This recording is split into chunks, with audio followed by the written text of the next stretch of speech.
za naslednji del delavnice sem vas povabil naš gost, zato ker, torej naš gost tukaj v Šempasu, zaradi tega, ker je tema o rastlinah.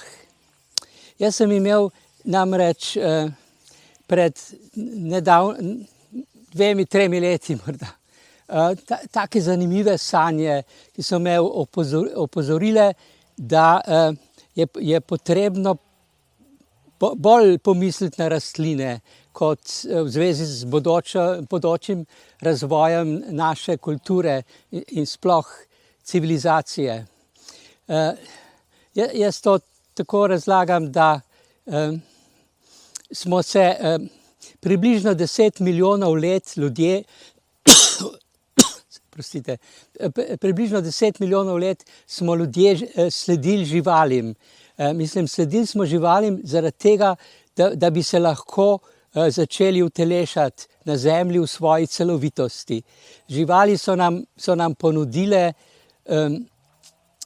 svoje telo, torej ponudile so nam neverjetne izkušnje, kako je biti v telesu in sredi življenja utelešen. Živali so to odlično razvile skozi dolge milijone let, morda milijarde.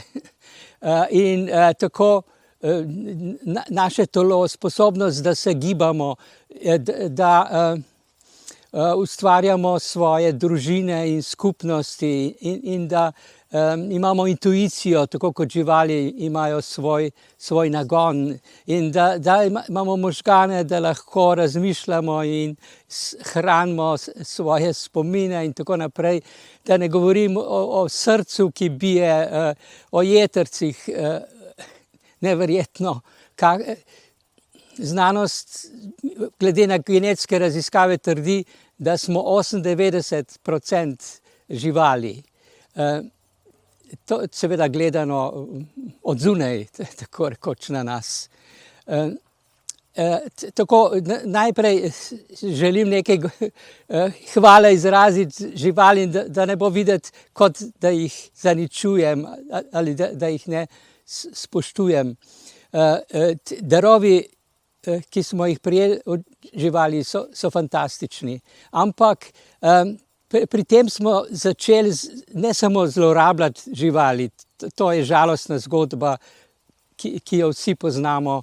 Živali so postale kot naše sužnje, iztrebljamo njihove rodove in tako naprej.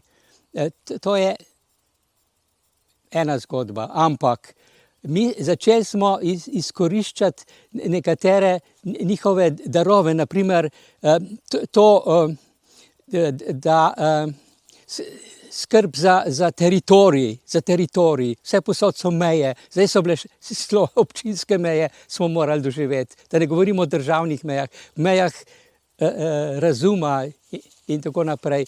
Torej, ta boj za teritorij, potem pa velike živali žro male živali. Mi smo to 100% zlorabili z našimi permanentnimi vojnami in sovraštvom en do drugega. To so vse izmaličene kvalitete, še več jih je, živalskega sveta, na katere se mi kot civilizacija naslanjamo in pravzaprav uničujemo sami sebe. Zato mislim, da je prišel čas, da se bolj posvetimo rastlinam. Rastline, recimo, to, kar smo zlorabili, dar živali, da se lahko gibamo prosto, smo v letu 2019 pritirali do enega groznega viška, kar iz letala v letalo, vse posod lahko letimo, se peljemo z ladjami ali s kolesi, kakorkoli. Rastline pa stojijo na svojem mestu, drevo se ne premika. To se pravi, rastline imajo drugačen način, kako se gibljajo. To gibanje je bolj, bi jaz rekel, kot navzočnost. To drevo zakoreninjeno z vejami v nebo je navzoče, je navidezno negibno, ampak drevesa so, in zmeraj več vemo o tem, so med seboj povezana, drevesa so povezana med seboj, rastline so povezane med seboj, nekakšne omrežja, telepatska omrežja. Gibanje se dogaja na nekem drugem nivoju, to je bolj gibanje zavesti. Rastline so povezane z elementom zraka. In element zraka je element zavesti.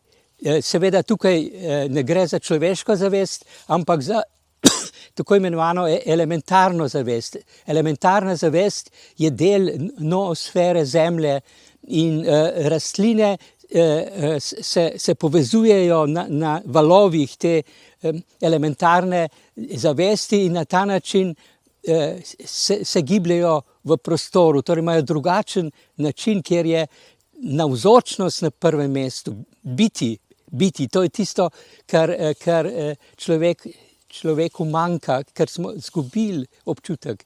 In jaz mislim, da rastline so tiste naše bodoče učiteljice, da se spet ozemljimo, da se spet ozemljimo, ampak ne samo s koreninami, ampak v smislu vse povezanosti, da se znamo povezati na vseh različnih nivojih kozmične, zemeljske, recimo, resničnosti. To je, prej sem omenil tiste moje sanje, o katerih sem na delavnici prav gotovo že pripovedoval. In sicer sanje so tako, jaz grem obiskat neko razstavo hiš, kot hiše, da si ogledaš, da morda kupiš, ali si pa predstavljaš, kako bi rad imel svoj dom. Torej, jaz hodim okrog in se ne morem načuditi, da vse hiše na razstavi so na vrhu krošnje dreves. Drevesa, krasne, zelene krošnje in na vrhu hiše. Te hiše seveda niso iz, kako bi rekel, trdega materiala, ampak so bolj podobne šotorom. In meni se predstavi dve vrste šotorov. Na eni strani vidim šotore, ki so podobni sivi in podobni vojaškim šotorom. Na vseh strani so zaprti in imajo dno. S tem razumem, vi živite med rastlinami, ampak pravzaprav niste povezani z rastlinami. Rastline omogočajo, rastline dihajo kisik, če ne drugega, kar mi rabimo, in da smo lahko sploh živi, ampak mi stika nimamo. In videl sem, da so nekje že te šotori oguljeni, kot čas je za spremembo. Potem pa mi pokažejo na drugo stran hišo, se ji reče Platonova hiša. Ta hiša nima dna, torej šotor iz svile padalske, kot za padala, take v vetru plapajoče v različnih barvah, in sem doumel. In to se pravi, da človeška bivališča tako rekoč iz dreves, iz rastlin, iz drevesne krošnje zarastejo, kar je simbolično pravzaprav za kulturo, da bi kultura, tako sem razumel, kultura bodočnosti bo utemeljena na principu rastlin. Zdaj, da je to praktično, kar je tukaj za nas pomembno v tem trenutku in za bodočnost, recimo, je to, da so rastline idealno povezane tako z zemeljskim nivoji, ko sodelujejo z mikroorganizmi, virusi in glivicami in pa elementarnimi bitji, ki so na drugi strani, recimo vidnega sveta z elementarnimi bitji na eno stran in na drugo stran pa sodelujejo z devami. Deve so visoko razvita elementarna bitja, ki vzdržujejo pravzorce za posamezne rastlinske vrste, na primer, lahko tudi za pokrajine. Torej, rastline niso samo enostavno ozemljene in svojimi krošnjami in tako naprej, ampak niso samo med seboj povezane s tem omrežjem medsebojne komunikacije, ampak sodelujejo z nekakšnim angelskim nivojem Zemlje. Zemlja, Gaja, je s pomočjo elementarnih bitij razvila tak nivo, za katerega uporabljamo izraz deva. To so božanska bitja ali pa angelska bitja Zemlje, ki vzdržujejo pravzorce, kot rečeno. To pomeni, da recimo vsi hrasti, tukaj smo med hrasti, vsi hrasti ves čas poslušajo vibracijo, zvok, pravzaprav zvočno kodo, ki jo oddaja deva določene vrste hrasta. In na ta način se nekako razvijajo se v okvir tega pravzorca. In tako za vse različne vrste, od malih travic do teh gigantskih dreves. Če to primerjam zdaj s človeško kulturo, potem bi tako tudi človeška skupnost je vpeta. Na eni strani je Zemlja, Gaja z različnimi elementarnimi bitji in mikroorganizmi, na drugi strani je pa tisto, kar imenujemo duhovni svet, to se pravi svet naših prednikov in zanamcev. Zdaj, mi nismo več povezani ne na eno stran, ne na drugo stran, ampak kar se lahko od rastlin naučimo, je to, da smo med drugim, da smo ves čas v stiku z zvočnimi signali, ki jih oddaja svet prednikov in zanamcev. Imenujemo ta svet, imenujemo tudi duhovni svet. To pomeni, tam so bitja, ki so že dala skozi vse cikluse, torej človeška bitja, človeške evolucije, in njihova naloga je zdaj, da bedijo nad nami, ki smo utelešeni in se soočamo s težavami utelešenega sveta. Oni za vsakogar izmed nas nekdo izdela idealni vzorec, energijski vzorec, za vsako možnost, za vsak trenutek, v katerem se mi znajdemo, ampak ne kot nekakšno vodilo, ampak kot idealne možnosti, da bi se lahko mi lažje odločali, da bi lažje našli pot, ki ni konfliktna, ki nas vedno znova ne privede v spor z naravo, z soljudmi, z drugimi bitji, ampak nam ponudi najboljše možne variante vsak trenutek. Torej, če bi bili mi tako kot hrast, recimo, ki je v stalnem stiku z devo in zaradi to elementarno bitje hrasta ve, kako oblikovati ne samo liste, da bojo odgovarjali tej vrsti rastline, drevesa, ampak kako na idealen način, na določenem kraju in v pogojih drugih dreves in celotnega gozda razviti eno drevo. Na ta način bi mi, če bi sodelovali z našimi predniki in zanamci, oziroma s tistim delom tega duhovnega sveta, ki je ko naj rečem, je kot nekakšen duhovni pol nas smo utelešeni. Potem bomo pa mi tam, po smrti našli svoje zadolžitve in bojo drugi ljudje utelešeni. Na ta način nastane nekakšna ciklična izmenjava, ki je značilna za rastlinski svet. Rastline ravno tako se pojavijo recimo spomladi in v jeseni odmrejo. Ne vse, kakšne imajo pač daljšo življenjsko dobo, ampak rastline poznajo ciklični princip.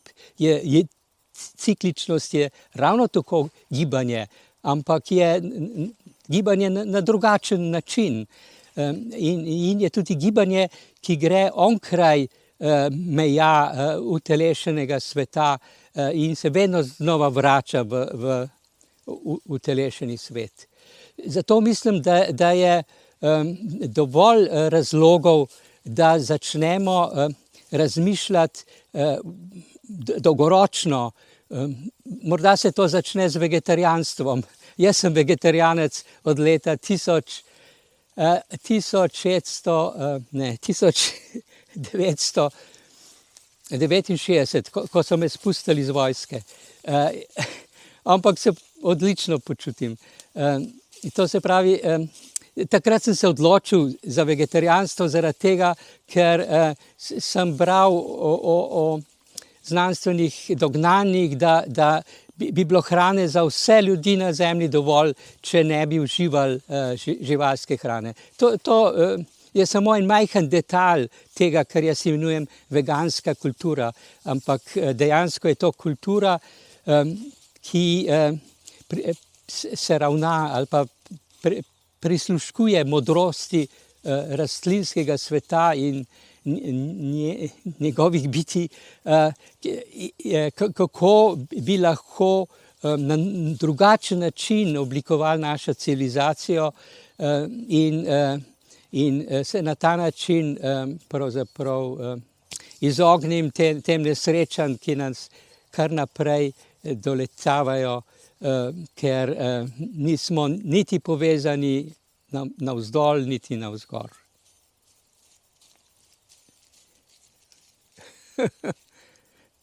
Tako, to je bila druga tema letošnje delavnice. Kot seveda veste, da ne morem nastopati v Štihovi dvorani, ampak moj prijatelj Bojan Brecelj, ki mi je že pri prvi delavnici leta 1983 pomagal s tem, da je oblikoval plakat za delavnico. No, on je zdaj se ponudil, da posname današnjo delavnico, zato da se ciklus, ki že toliko let traja, ne prekine. Fantastično to izgleda pogledati.